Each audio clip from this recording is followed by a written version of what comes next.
મિત્રો છેલ્લા ઘણા સમયથી જે આ ખેડૂતોના ખેતરની અંદર જે ખેડૂતોના કાળજારૂપી ખેતરની અંદર જે વીજ લાઈનોના જે થાંભલા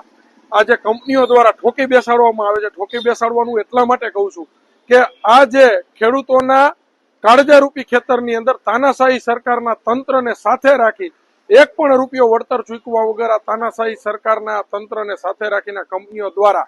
ખેડૂતોના ખેતર ખૂંદી ઉભેલા પાકને નુકસાન કરી અને ખેડૂતોની મંજૂરી લીધા વગર જે થાંભલાઓ નાખી દેવામાં આવે છે એમના વિરુદ્ધની અંદર ખેડૂતોના દીકરા તરીકે રાજકીય પાર્ટીના આગેવાનના નાતે ઘણા સમયથી અમે ખેડૂતો સાથે ખભે ખભો મિલાવી અને અમે આ લડાઈ લડી રહ્યા છીએ, કારણ કે આ લડાઈ ખેડૂતો માટેની છે, આ લડાઈ ખેડૂતોના હક માટેની છે.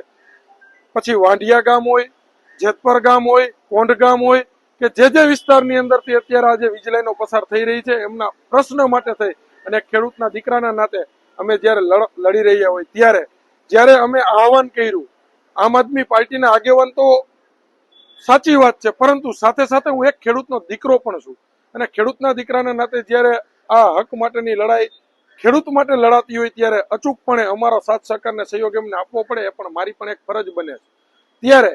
જયારે આમ આદમી પાર્ટીના ઘણા બધા નેતાઓએ પણ રાજકારણથી દૂર રહી, રાજકારણથી પર રહી અને ખેડૂત આગેવાન ખેડૂતના દીકરાના નાતે જયારે આ ખેડૂતોને સમર્થન જાહેર કર્યું ત્યારે કોંગ્રેસના અમુક નેતાઓના પેટમાં તેલ રેડાયા. ખાસ કરીને અત્યારે મેં સોશિયલ મીડિયાની અંદર જોયું પાલભાઈ આંબલિયા કે જે મોટી મોટી વાતો કરતા હતા કે આ લડાઈ જે છે એ જ્ઞાતિ જાતિ ધર્મને દૂર રાખીને લડવા માટેની લડાઈ છે, આ લડાઈ રહી તાનાશાહી સરકાર સામેની લડાઈ છે, આ લડાઈ જે રહી ખેડૂતોના પ્રશ્ન માટેની લડાઈ છે. તો આ પાલભાઈને હું મીડિયા માધ્યમ થકી કહેવા માંગુ છું કે પાલભાઈ, આ તમારી જે મોટી મોટી બણગા ફૂંકવા વાળી જે વાતો હતી ક્યાં ગઈ? કારણ કે અત્યારે મેં તમારા સોશિયલ મીડિયાના પ્લેટફોર્મ ઉપરથી મેં એવું સાંભળ્યું કે આની અંદર કોઈ સ્પેશિયલ ભાજપ હોય, આમ આદમી પાર્ટી હોય કે એમના કોઈ નેતાઓને ના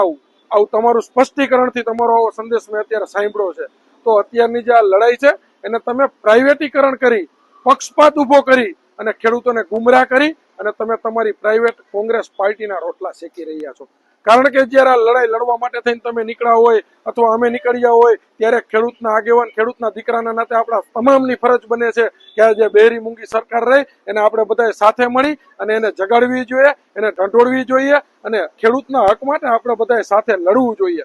તેમ છતાં પણ આજે જયારે તમે આજે છીછરી રાજનીતિ કરી રહ્યા છો ને એ સર્વે ગુજરાતના 54 લાખ ખેડૂતો જાણી ગયા છે. એટલે પાલભાઈ, હું તમને સ્પષ્ટ કહેવા માંગુ છું, આ લડાઈ એક ખેડૂતના દીકરાના નાતે અમે પણ લડવા માટે સાથે છીએ, અમે પણ લડવા માટે મક્કમ છીએ અને મોરબી જિલ્લો નહીં પણ ગુજરાતની અંદર કોઈ પણ ખેડૂતને જો અન્યાય થતો હશે, કોઈ પણ ખેડૂતોના ખેતરની અંદર પરાણે થાંભલાઓ નખાતા હશે તો એમના માટે અમે ભૂતકાળની અંદર પણ લડ્યા છીએ, વર્તમાનમાં પણ લડી રહ્યા છીએ અને ભવિષ્યની અંદર પણ અમે લડવાના છીએ. આ લડાઈ અત્યારની જે સરકાર રહી તાનાશાહી એની સામેની લડાઈ છે, નહીં કે કોઈ પક્ષપાત માટેની લડાઈ. તમે જ બોલ્યા છો કે 18 વર્ષને સાથે લઈને લડવું જોઈએ. અત્યારે તમારી જે ડાઈનું જે દાપણ હતું ક્યાં ગયું? જયારે તમે તમારા સોશિયલ મીડિયાના પ્લેટફોર્મ પરથી એવું કહેવા માંગો છો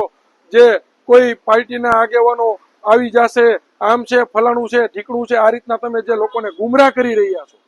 તો પેલા તો પાલભાઈ તમારે જાણવું જરૂરી છે કે આ લડાઈ ખેડૂતોની છે કે આ લડાઈ માત્ર ને માત્ર કોંગ્રેસની છે? આ લડાઈ પાલભાઈ કોંગ્રેસની નથી, આ લડાઈ ખેડૂતના હક અપાવવા માટેની લડાઈ છે. આ તમામ ખેડૂતના દીકરાઓને સાથે મળીને લડવી જોઈએ અને તમામ ખેડૂતના દીકરાઓ કોઈ પણ પક્ષ કોઈ પણ પાર્ટીની અંદર હોય અત્યારે ખેડૂતના હક માટે, ખેડૂતના વિશ્વાસ માટે, ખેડૂતને ન્યાય અપાવવા માટે,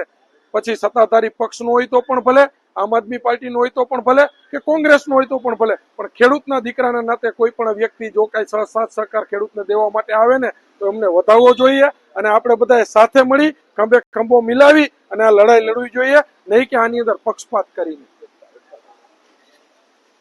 પાલભાઈ, તમારા આ નિવેદન ઉપરથી લાગી રહ્યું છે કે તમે ખેડૂતોને હાથો બનાવી અને છીછરી રાજનીતિ કરી રહ્યા છો અને ક્યાંક ને ક્યાંક અત્યારે જે ખેડૂતો જે 15 તારીખનું જે આંદોલન કરી રહ્યો છે એને ક્યાંક ને ક્યાંક તમે તોડવાના પ્રયાસો કરી રહ્યા છો. આવી હલકી રાજનીતિ ખેડૂતોને ખંભે બંદૂક રાખીને ક્યારેય ન થવી જોઈએ.